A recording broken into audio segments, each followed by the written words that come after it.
If you are over 50, the biggest danger to your wealth may not be a stock market crash. It may be the thing you have started calling safety.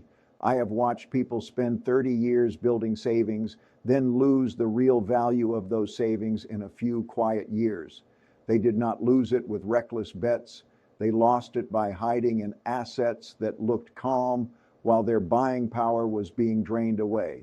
If you want a calm voice in a loud market, keep this channel close, because what I am about to walk through is the kind of mistake that feels wise right up until it becomes permanent. By the time most people notice it, the damage is already done. That is why I care so much about this window between now and 2027. I do not think the next few years are normal. I think they are a test of whether you know the difference between price safety and true safety. When I look at people over 50, I do not start with return. I start with vulnerability. At that age, time matters more than theory. You usually have fewer working years left to recover from a major error, and that means the wrong definition of safety can hurt you more than a bad year in the market. The wealth mistake I would avoid is simple to say and costly to learn. It is putting too much of your life into assets that depend on money holding its value at a time when the system is under pressure to weaken that money. That includes large piles of cash, long-term bonds, and retirement plans built on old assumptions from a different era. Those assets can still have a place. The mistake is trusting them too much because they feel stable on a statement. Most people read this wrong because they think the danger is volatility. Volatility means prices jumping around. That feels scary because you can see it every day. But the deeper danger for many people over 50 is not visible on a screen. It is purchasing power erosion, which means your money buys less year after year, even if the balance looks steady. That kind of loss is sneaky. If your account says $1 million this year and $1 million next year, your mind wants to relax. But if your living costs rise 4% and your after-tax return is 2%, you got poorer. Not on paper, but in real life. And retirement is lived in real life, not on paper. I learned a long time ago that economies move in cycles, and not all cycles feel dramatic at the start. Sometimes the turning point comes with a crash. Sometimes it comes with a slow squeeze. The slow squeeze is more dangerous for older savers because it can continue while people tell themselves everything is fine. A quiet loss is still a loss. Look at what happened in 2022. Inflation in the United States hit 9.1% in June of that year. That means prices were rising at the fastest pace in about 4 decades. At the same time, the Federal Reserve raised interest rates from near zero to above 4% by year end and later above 5%. That crushed both stocks and long-term bonds together, which surprised people who thought their mix was safe. The old 60-40 portfolio took a hard hit. That is 60% stocks and 40% bonds. For many people, that mix had worked for years because stocks could grow and bonds could cushion the fall. But when inflation rises and rates jump, both sides can get hurt at the same time. That is exactly the kind of environment older investors cannot afford to misunderstand. If you have ever looked at a safe account and felt relief, ask yourself one hard question. Am I protecting my balance, or am I protecting my future spending power? Those are not always the same thing. The market has a way of rewarding the right question, not the comfortable one. That is why so many careful people still get caught. Now let me take you one layer deeper, because the mechanism matters. The reason this risk is rising is not just inflation by itself, it is debt. When a country carries very large debt and interest rates rise, the cost of servicing that debt rises with it. That creates pressure on policymakers to keep the system functioning, even if that means hurting savers slowly.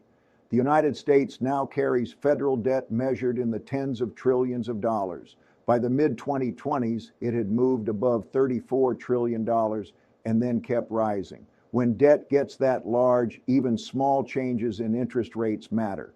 A 1% difference on huge debt piles turns into hundreds of billions of dollars. That is not a theory problem, it is a math problem. And math eventually becomes politics. If growth is weak, voters want support. If prices rise, voters want relief. If deficits grow, politicians still promise more. That pushes governments toward a familiar pattern. They borrow, central banks adjust, and savers in cash and long-duration paper assets quietly absorb part of the cost. There is a name for this. It is called financial repression. That sounds technical, but the idea is simple. It means the system keeps returns on safe savings lower than inflation for long enough that debt becomes easier to carry. In plain English, the value of your money is shaved down so the burden of debt feels lighter. Governments do not need to announce it loudly for it to happen. I have seen versions of this pattern before. In the 1970s, inflation surged. The dollar changed character after the gold link was broken in 1971. And many people learned that nominal safety was not real safety. Nominal means the number written on the asset. Real means what that number can actually buy. A person could feel conservative and still fall behind for years. That is one reason I have always cared about diversification. I do not mean owning 10 things that all depend on the same story. I mean owning different kinds of assets that can survive different environments. Growth, recession, inflation, deflation, tight money, easier money. The future does not arrive in one clean form. If you are over 50, your portfolio should respect that. I also pay attention to what institutions do when the ground starts shifting.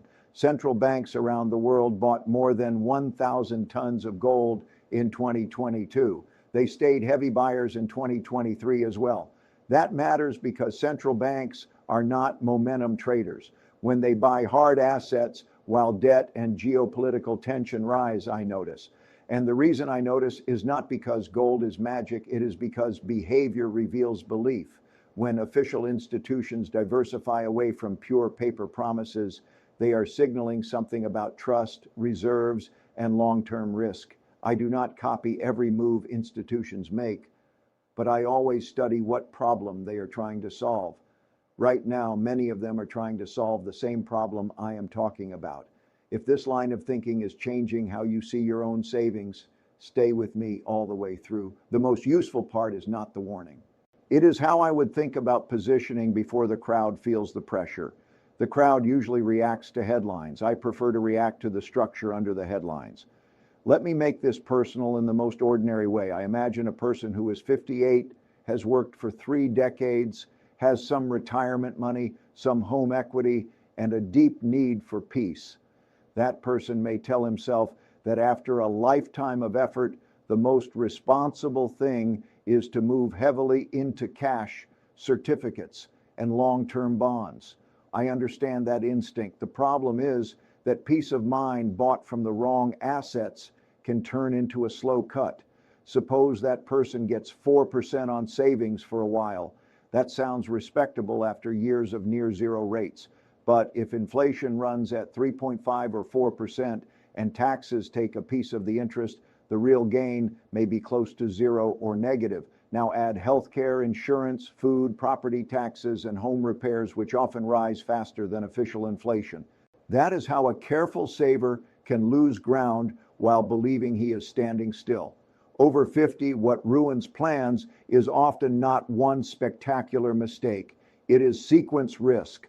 That means the order of returns matters. If you take losses or low real returns early in retirement, the portfolio has less capital left to recover later. A weak first stretch can do lasting damage even if average returns look fine over a long chart. This is why I do not like the lazy advice that says, just get more conservative with age. Conservative should mean resilient. It should not mean blind concentration in one kind of promise. Cash is a promise. A bond is a promise. Even a pension is a promise from an institution that lives inside the same economic weather as the rest of us. Now, a fair objection comes up right here. If I am over 50, should I really take more risk just because inflation exists? My answer is no. I am not saying to become aggressive. I am saying not to confuse lack of movement with lack of risk. Those are very different things. There is a big difference between speculation and intelligent balance. Speculation is reaching for returns because you feel behind. Intelligent balance is spreading your exposure so no single economic outcome can break you. If inflation stays sticky, one part helps. If growth falls, another part helps. If markets sell off, you still have liquidity, which means ready cash for needs and opportunities. That kind of balance may include some cash. I always want liquidity because life does not ask permission, but I would think carefully about how much cash is too much. I would also think hard about duration. Duration is how sensitive a bond is to interest rate changes. The longer the bond, the more a rate move can hit the price. People learned that the hard way when long-term bonds were crushed as rates jumped. Some long treasury funds fell more than 30% from their highs. That is a devastating move for something people often treat as safe. Safe for what exactly? Safe from daily excitement, maybe. Safe from inflation and rate shocks? Clearly not. So when I think about avoiding the big mistake before 2027, I think in layers. First, do not make a one-way bet on any single future. Second, do not build your retirement around the hope that policymakers can keep both prices and debt under control without trade-offs. Third, do not let the memory of the last cycle define the next one. That is how portfolios get trapped in the past. Would your plan still work if inflation settled above what central banks want for several years? Would it still work if growth slowed and rates fell, but the response to that slowdown was more money creation later on? If your answer depends on one perfect path, that is not a plan. That is a wish with spreadsheets around it. Age makes that kind of wish more expensive. I also want to say something that people do not like hearing. Home bias is a risk. That means keeping most of your wealth tied to one country, one currency, one tax system, and one political outcome. Many people do it without noticing because it feels familiar. But familiarity and safety are not twins. I have spent my life studying how empires, debt cycles, and monetary orders evolve. The pattern is never identical, but the rhymes are strong. When debt rises, internal conflict rises, and external rivalry rises, governments have fewer clean choices. They usually choose the path that keeps the machine running. That often means protecting the system first and the saver second. Now bring that into the years ahead. Between now and 2027, a lot of debt needs to be refinanced. Refinanced means old debt has to be replaced with new debt. If that happens at higher rates, the interest burden grows. If it happens at lower rates because growth weakens, policymakers may have had to ease conditions again. Either way, the idea of simple safety gets complicated. On top of that, many developed countries are aging. Older populations mean more pressure on pensions, health systems, and government budgets. At the same time, the world is spending more on supply security, defense, and strategic industries. That is another way of saying costs are rising for reasons that do not disappear quickly. And these are not one-quarter stories, they are structural pressures. That is why I do not think 2027 is a magic year. I think it is a useful deadline. By then, the collision between debt, demographics, deficits, geopolitics, and asset valuations is likely to be much clearer. You do not need a prophecy to act before pressure builds. You just need to respect the setup. Another objection comes from a very human place. Someone will say, I do not care if I lose a little to inflation, I just want to sleep at night. I respect that, sleep matters. But I would still ask what kind of sleep you are buying if the price is a slower retirement, a smaller margin of safety, or dependence on perfect government management. Peace is not the same as passivity. Real peace comes from knowing your plan can handle different shocks. That may mean some short-term government bonds instead of only long-term ones. It may mean some quality equities, which are shares in good businesses that can grow with time. It may mean some gold or inflation-sensitive assets, not because they always win, but because they can offset a different kind of loss. And no, I'm not saying put half your savings into gold bars and hide them. That is the kind of exaggeration people use when they do not want to think carefully. I am talking about balance, not drama. I am talking about respecting history, incentives, and arithmetic. The older I get, the more I trust arithmetic over opinion. The arithmetic today says debt service is heavy, promises are large, and political tolerance for austerity is low. Austerity means cutting spending hard. That is almost never the first choice in a democracy under stress. More often, the path is some mix of borrowing, money creation, inflation tolerance, and shifting rules. None of that is friendly to a retirement plan built on static purchasing power. If you are finding yourself rethinking what safe really means, that is the right discomfort. The market does not pay you for comfort. It pays you for being prepared when others are late. And over 50, preparation is not about outsmarting everyone. It is about making sure one bad assumption does not control the rest of your life. So what would I actually do if I were looking at this from the position of a person over 50 today? I would start by separating money into purposes. Some money is for near-term spending, some is for medium-term stability, some is for long-term growth. When people mix all three purposes into one pile, they usually choose the wrong asset for at least one of them.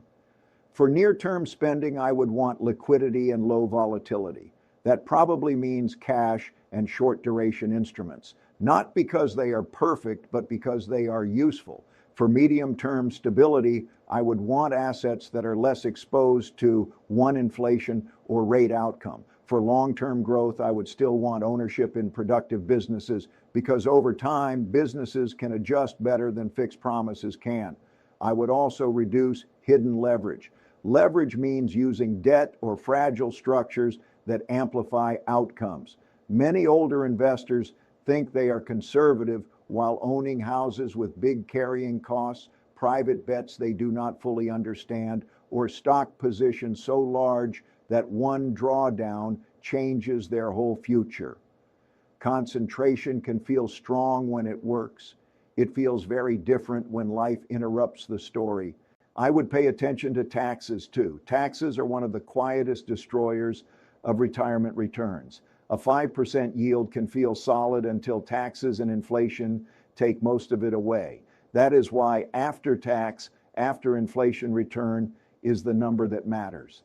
The world loves gross numbers because they sound bigger. Your life is funded by net reality. I would also stop using recent history as my emotional map.